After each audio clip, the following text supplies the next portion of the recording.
మాట గడిచిన 4 మాసాల్లో ఏ విషయంలోనైనా నువ్వు సిగ్గుపడ్డావా?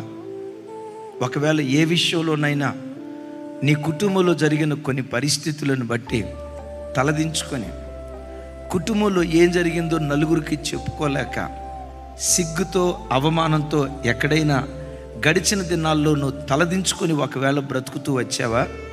యేసు నామం పేరిట రాగల మే మాసం నుండి నీవెన్నడూ సిగ్గుపడకుండా ఎక్కడైతే తలదించుకున్నావో అక్కడే దేవుడు నీ తల పైకెత్తునుగాక.